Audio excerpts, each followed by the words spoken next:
English translation 592nd Contact Sunday, the 27th of July 2014, 14:20 hours. Here I am, Edward, a little earlier than Florina told you last night. My greetings to you, dear friend. Be also greeted, Ptah, my good friend. It is good that you came somewhat earlier because, as you see here, I am working at marking all that in my depression book Warum der Mensch das wird.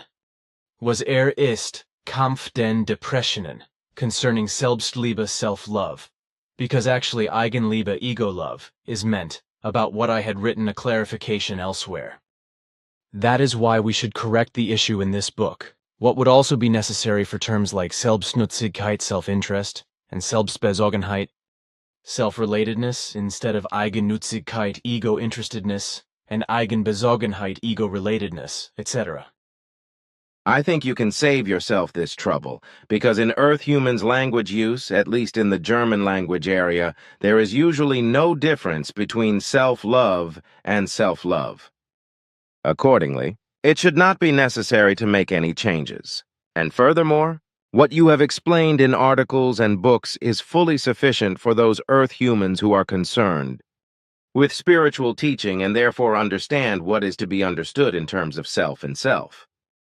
You have written everything according to the understanding of the general Earth humans, so that the whole is also understood in a correct way, and therefore changes are not necessary, which would probably only cause confusion.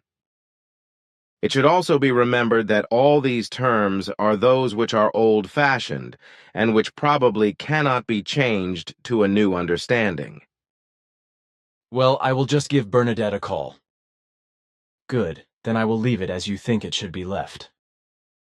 Then we can now turn to the work you came for. If you still have some time afterwards, then I would like to talk about something else. That will be possible because in my time I am not the bell has rung. I heard it, but now we are trying to work. It will probably be noticed if I do not go out, so I open the appropriate part of what we have to work on. Yes, here it is, then we can. I notice that the person is still waiting outside the door. So you should go out and have a look. Fine, I will go. It was Liesel. I told her that she had to wait until we finished our work. So we can start now. This time there are again 25 pages, which we have already worked through before, but for which you also wanted an encore and some changes, which I have now added. Then we have already done what we have done today, so we can still turn to what you mentioned.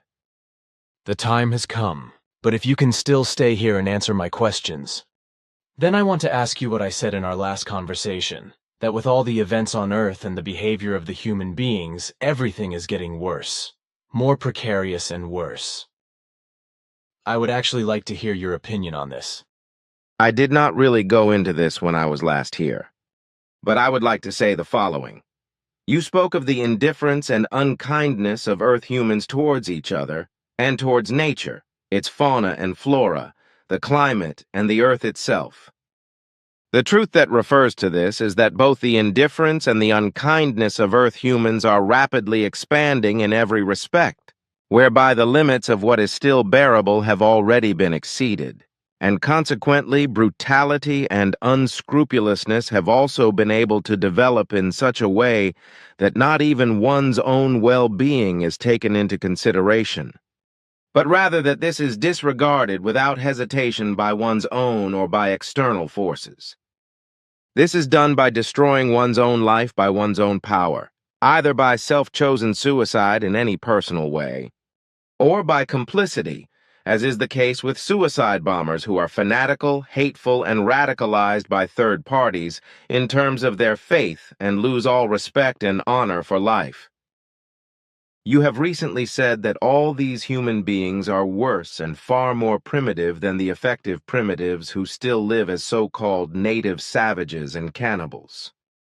And indeed you are right, for all those Earth humans and peoples who engage in hatred and jealousy, revenge and retribution, torture, murder and manslaughter, terror, the death penalty and war, whether for private, political, or religious or sectarian reasons, are indeed more primitive than the wild or semi-wild primitive peoples who still live far from any so-called civilization.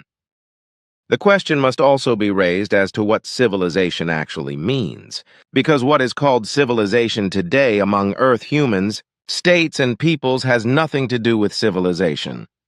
Because the Earth humans understand by it only the totality of the social and material living conditions created and improved by technical and scientific progress, but not what this term really means.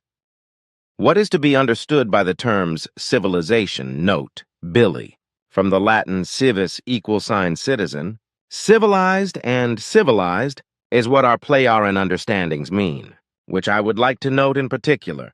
A real civilization means a human society in which, beyond all barbarity and primitiveness, all social and material living conditions are created for the human beings in the same way and equally given to all, as well as a healthy and valuable development of consciousness and a comprehensive security of existence and life.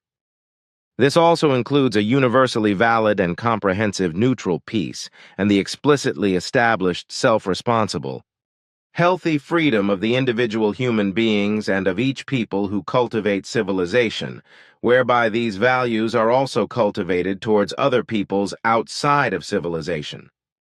The whole is created and made possible by all conceivable technical, scientific and scientific progress, also by the economy, and by a policy which emanates solely from the people and is determined by them. Therefore, a real civilization of a people must also be characterized by positive and progressive living conditions, as well as by a distinctive administrative structure, and by a high level of conscious knowledge development and a high level of technical, mechanical, and medical development, which also includes a certain material prosperity as well as high cultural developments. Civilization also means that all human lives and all other life forms, nature and all that exists in it are generally and comprehensively respected and protected, and that consequently no acts of terrorism, torture, and the death penalty are practiced, and no acts of war are carried out.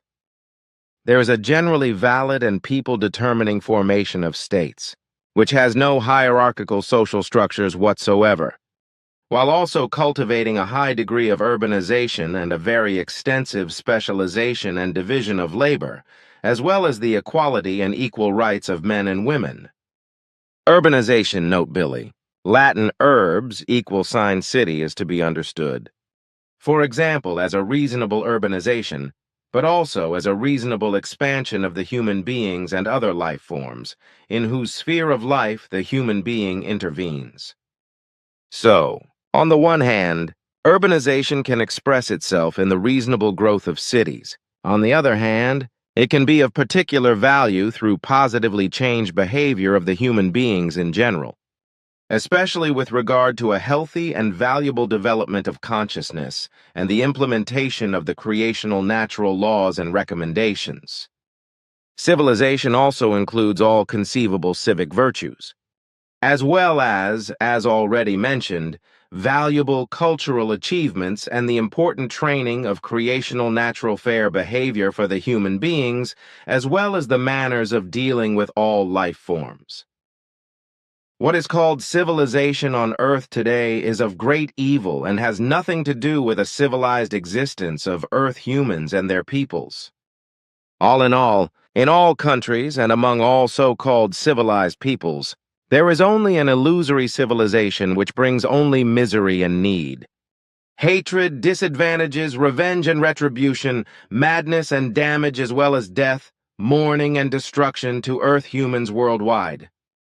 And if so-called peaceful civilizations, states and peoples of the Earth are also confronted with war and terror of any kind, then the human beings of these sham civilizations, which they truly are no different from those states and peoples who are constantly involved in uprisings, revolutions, terrorist activities, and acts of war.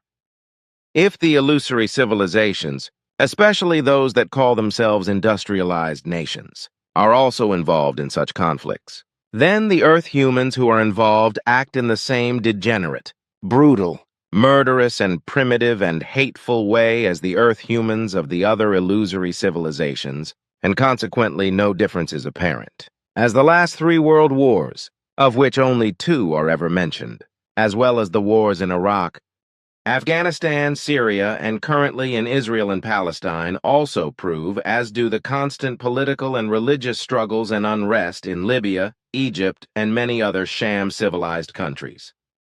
And it is also a fact that the world of thoughts and feelings of Earth humans is decaying more and more into degenerative forms. And consequently, the associated behavior is becoming more and more miserable and so blatant that very often the human emotions have no chance to make themselves felt. Exactly, that is also my opinion. Besides what you have said, there are also those so-called civilized Earthlings who immediately take sides with one group or another or with a people, and who express their miserable attitude with outbursts of hate, brawls, insults, and threats.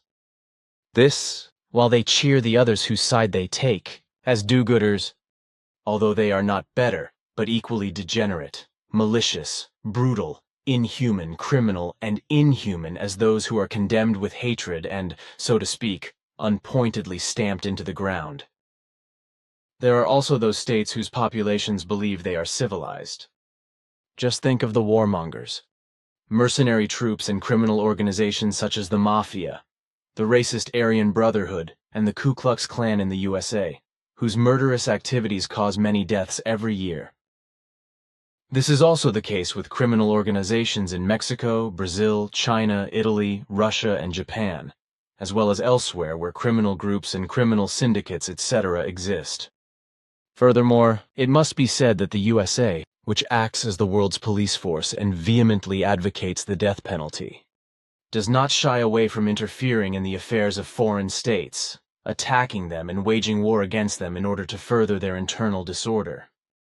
The United States has been doing this criminally since the First World War of 1756-1763, which was truly global and involved almost all of Europe, and of course the United States with North America and also Asia. However, this worldwide war is misleadingly referred to not as World War I but as the 7 Years' War, even though America, Prussia, and Great Britain, Hanover on the one hand, and the Imperial Austrian Habsburg monarchy as well as France and Russia and the Roman Empire, along with all the major European powers and small and medium-sized states of that time, were involved in the war conflict.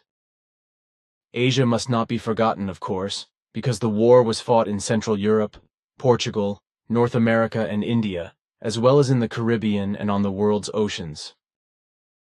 While Prussia, Habsburg, and Russia fought primarily for supremacy in Central Europe, Great Britain and France also fought for supremacy in North America and India.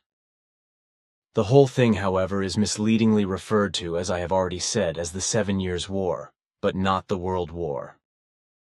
And this despite the fact that it was effectively a world war and already for that time a very brutal and vicious war conflict. Whereby the brutality, viciousness, and everything murderous and destructive increased many times over when the Second World War of 1914-1918 and the Third World War of 1939-1945 shook the earth and claimed many millions of human lives, although their exact number could never be determined. If one searches various sources, the maximum number for the 2 world wars in the 20th century is put at around 97 million. Which of course is only an approximate ex post calculation. In our record, as I have just called up, there is a figure of 114,870,418. It is only a difference of 18 million, but all of these were too many, and every death in a conflict is too many, whether it is due to rioting, insurrection, war or terrorism, delusional conflicts, the death penalty, jealousy, violent crime or quarreling, etc. Murder or killing in all these forms is just as uncivilized and illogical as the exaggeration of the massive overpopulation, whose direct and indirect degenerating machinations are slowly but surely not only destroying the entire planetary, natural and also man-made bases of life, but also irreparably destroying them in many ways. And when I think of your and my predictions, all these monstrosities have been increasing for some time now, But in this respect, this is only the beginning of what is to come. Also in relation to the migrations of peoples announced by the predictions, there have been for years and will continue to be for years to come, as well as the landslides, mudflows, landslides on slopes, the ever-increasing and more violent storms, flood disasters which are currently affecting Switzerland and large parts of Europe, with otherwise harmless streams becoming torrents. Volcanic eruptions, tsunamis, monster waves in the oceans and large lakes, and many other things that have been predicted have also been happening for years and are becoming more and more frequent and worse. And when I talk about monster waves, it is still the case today that every week 2 small or large ships disappear without trace in the oceans and large lakes. And as far as the oceans are concerned, there is also the seething catastrophe caused by the tens of thousands of tons of plastic and other plastic waste that contaminate rivers, streams, lakes, and mainly the seas. And the fact that these poisonous substances affect the health of the seas square kilometers and square cubic kilometers, causing countless marine, lake, stream, and river creatures to die in misery, is something that hardly any earthling would worry about, nor about the food that is sealed in plastic and other plastic packaging.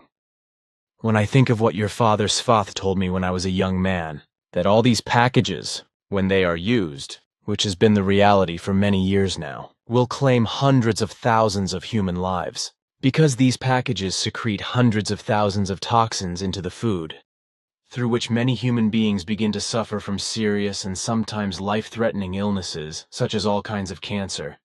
Then I dread what the future will bring in this respect.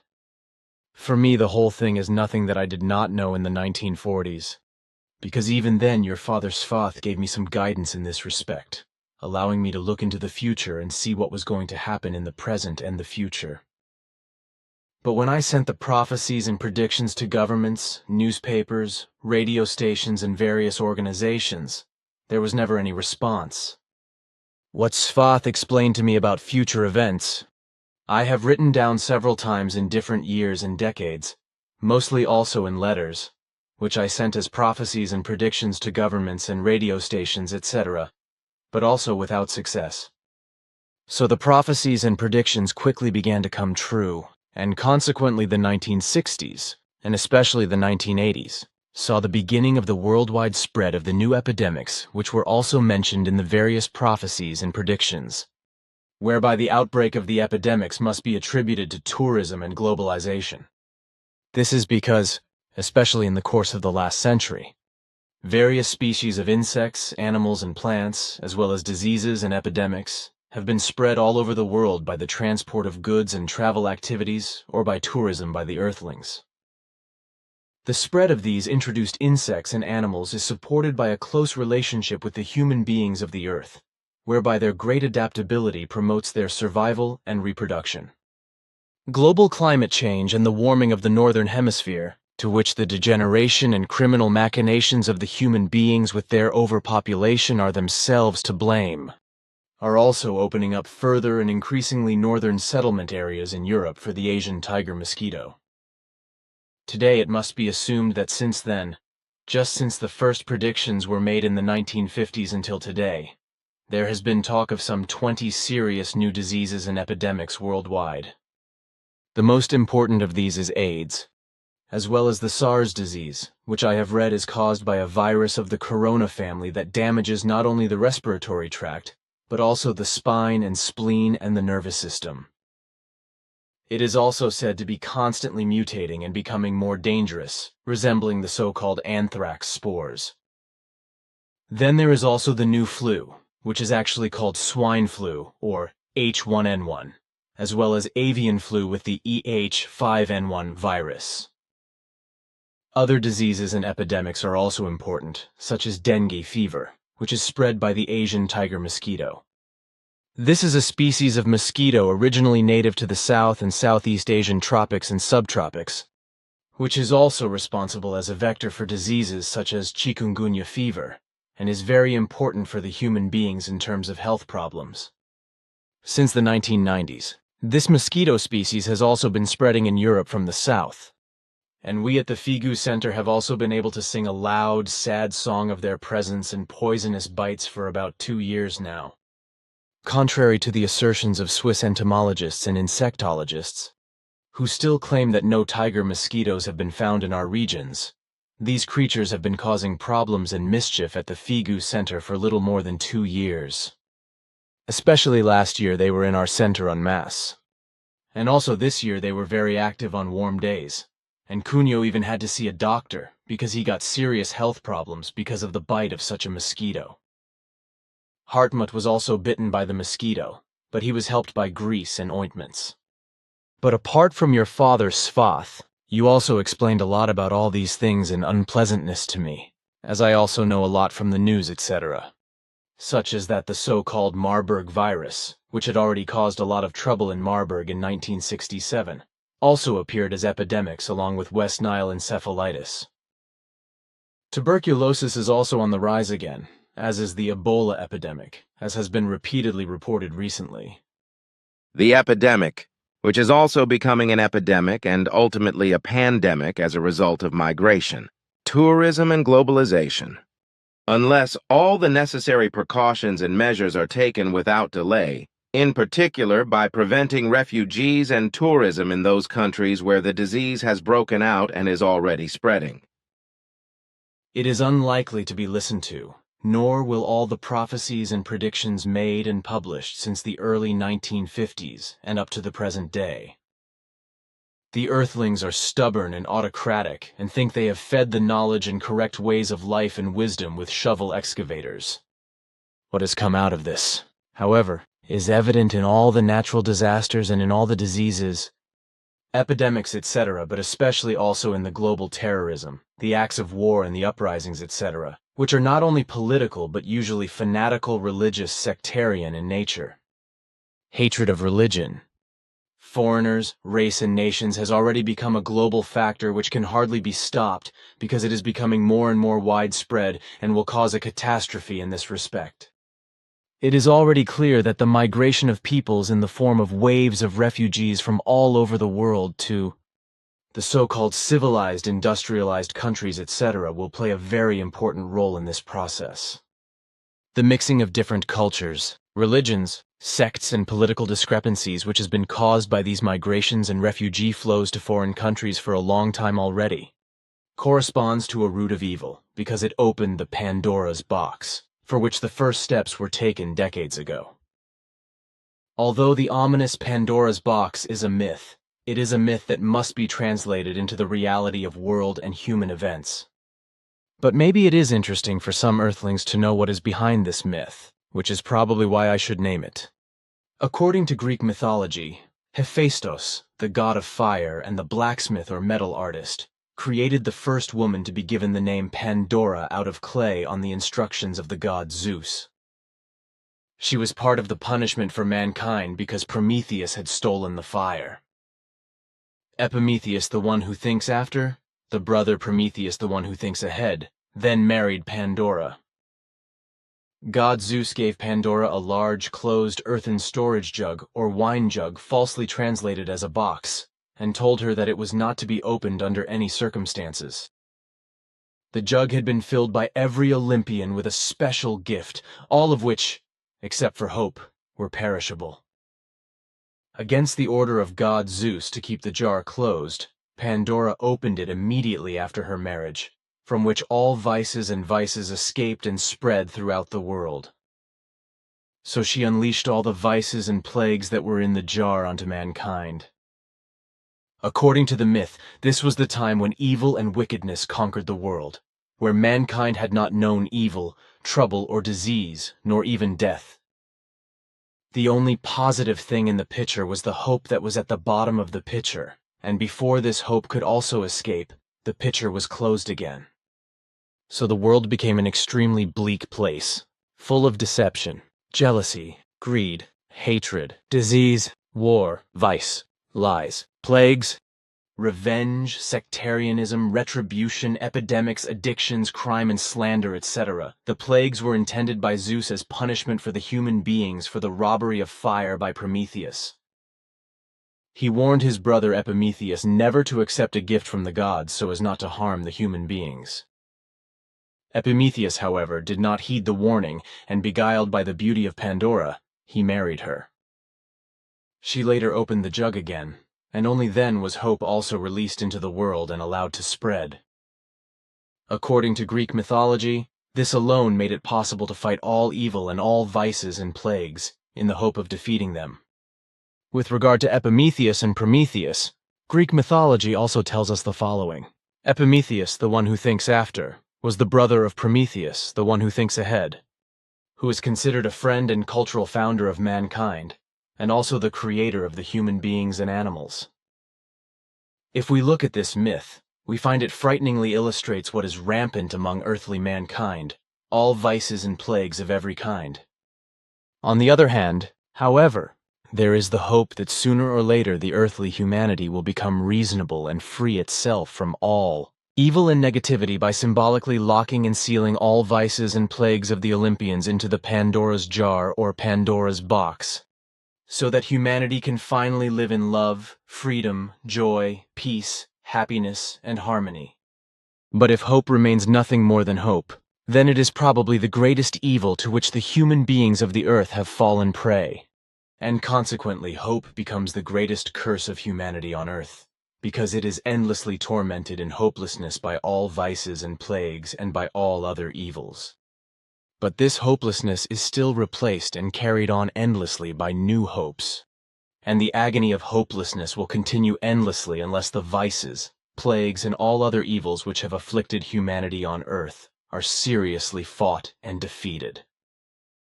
What more can I say than that I can only confirm all your statements and statements? The Pandora's box was not really a box, but an earthen wine jug, and the whole mythological statement is, of course, based on an invented fable, just as it is in relation to Adam, Eve, and the serpent.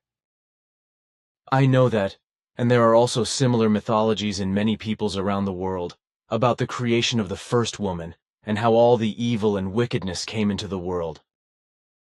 But you also know this, because you have dealt with such mythologies, as you once told me in private. But now I am interested in how you see the poisons that are applied to plants, fruits and vegetables, and I am thinking especially of those poisons that are used against insects such as pesticides, especially the new poisons neonicotinoids. Not only do these poisons kill birds or reduce their numbers, they also kill benign insects and other life forms that are important for the survival of nature. Wild animals and domestic animals such as cattle, horses, sheep, goats, rabbits, and poultry, and finally also the human beings are affected by these poisons. That is correct.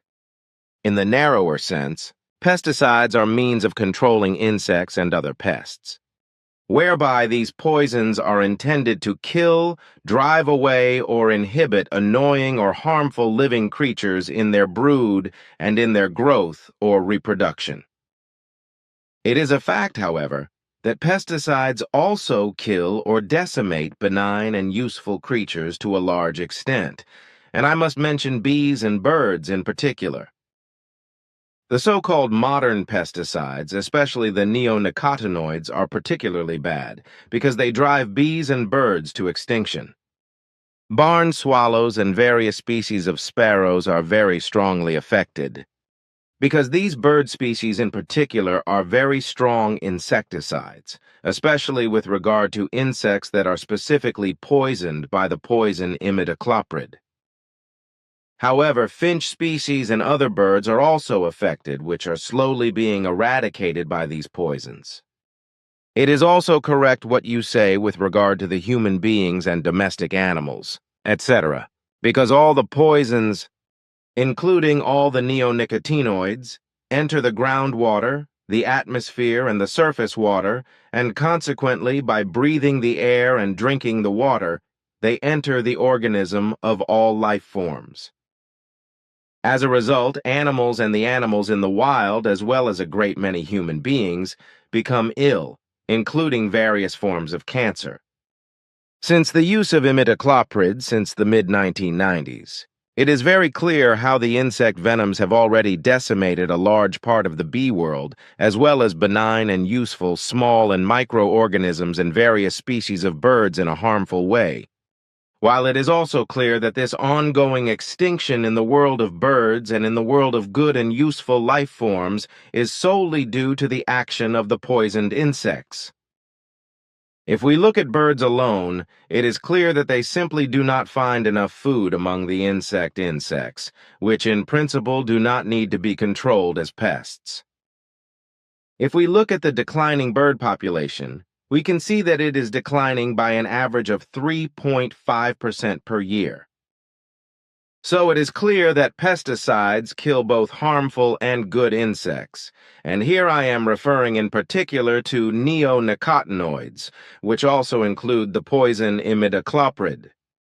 However, it is not only this type of poisons that should be mentioned, as there are several others, but neonicotinoids are among those poisons that develop their toxic effects almost exclusively in the nervous system of insects. Neonicotinoids are the main responsible for the mass death of honeybees and other flower pollinators. Neonicotinoids are also directly harmful to vertebrates, damaging their fertility, growth, nervous system, and also the immune system, up to and including many higher species, including birds, but also fish and mammals. And if you look at the fields and meadows, you can see that many are so densely planted that the light hardly falls on the ground. It is also evident that the massive use of neonicotinoids has undoubtedly also had indirect effects on the field fauna and the adjacent ecosystems for some time now. This is precisely because around 95% of the neonicotinoids are deposited in the soil and thus naturally also sink into the groundwater. It must also be said that these toxins remain chemically intact for up to 3 years, although it is of course also clear that these toxins cannot distinguish between good and bad insects. As a result, they also decimate the livelihood of many insectivores worldwide, with birds being the most vulnerable in this respect. So it is clear that there is a link between pesticides, insects, and the loss of bird species, benign and beneficial insects and mammals and other animals. As far as pesticides are concerned, there are several hundred of them, each of which eliminates at least one or even several food sources of higher life forms, which are necessary for all fauna and flora. Unfortunately, Earth humans lack the technological knowledge of pesticides that are so specific that they do not have any impact on biodiversity. Ultimately, it is not just pesticides alone that are at stake, but specifically agriculture around the world, which is constantly intensifying in an unreasonable and unnatural way. As a result, fields, and meadows have been and continue to be so densely overgrown that no light can penetrate to the ground. As a result, fields, meadows, and acres are becoming hostile factors for birds. And the pesticides, which are a prerequisite for intensive forms of arable farming. Fields and meadows destroy the food supply of birds and various other important and useful life forms through the direct and indirect effects of the poisons. A definitive ban on neonicotinoids is therefore absolutely essential, as the problem of species extinction can only be solved by changing the way agriculture is run. Organic farming is one option, if not the clandestine introduction of pesticides and other toxins. In the end, however, Earth humans' wits and reason must inevitably take hold, and politicians and governments must take countermeasures and ban all pesticides and other toxins. This is all clearly stated, but whether the Earthlings will act correctly in the future, I doubt it. But what I do want to know is what is happening with the EU, the US, and Russia. We have already talked a lot about this, and found that what the US and the EU are doing with their sanctions against Russia can have extremely counterproductive effects, and in the worst-case scenario, everything can degenerate into another world war. And all this only because the EU is greedily looking to Ukraine to have a direct outpost ahead of Russia, which it wants to arm with weapons. What you say is correct, but we should not talk openly about these things again. Understood. Then let us talk about something else. Black holes are, after all, supermassive formations of matter. They are both so-called galactic central suns, as you call black holes as the center of galaxies, but also drift through galaxies and even through free space. These formations are both small and large, or even gigantic, as I know from your explanations, but also from your father Svath, as well as from Asket, Quetzal, and Simyase, your daughter, because we have spoken about them on various occasions, officially or in private. Such black holes can have a weight several times or even millions of times heavier than our sun, which is said to have a quintillion of 989 quadrillion tons, as our scientists say. What interests me today is what actually happens or can happen when 2 or 3 black holes collide, which is possible, for example, when such formations collide in a galaxy or drift through free space.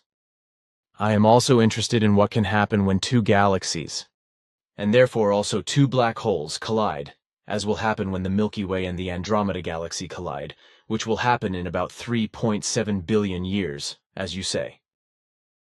A smaller galaxy, M33 as you once called it, is also supposed to be dragged into this collision.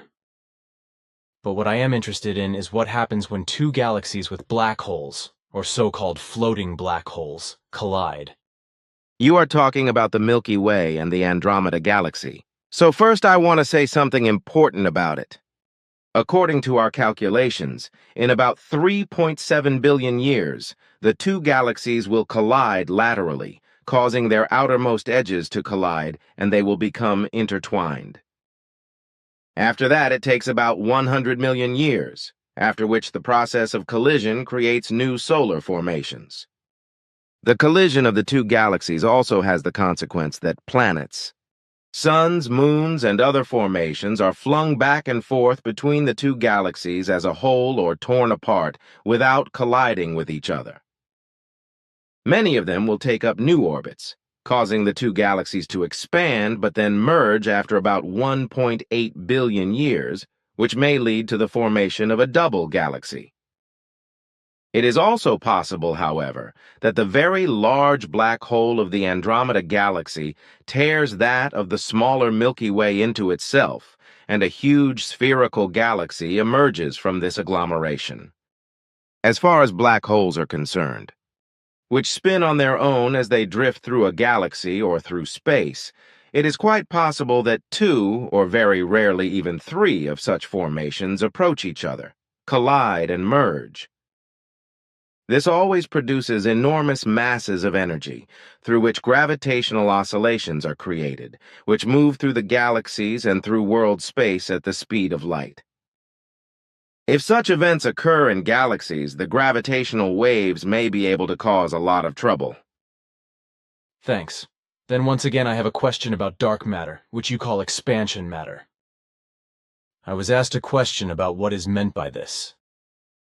So I answered what you explained to me, that expansion substance is the universal gravitational force, which runs through the whole universe like a net, and forms knots and groups, in constant change.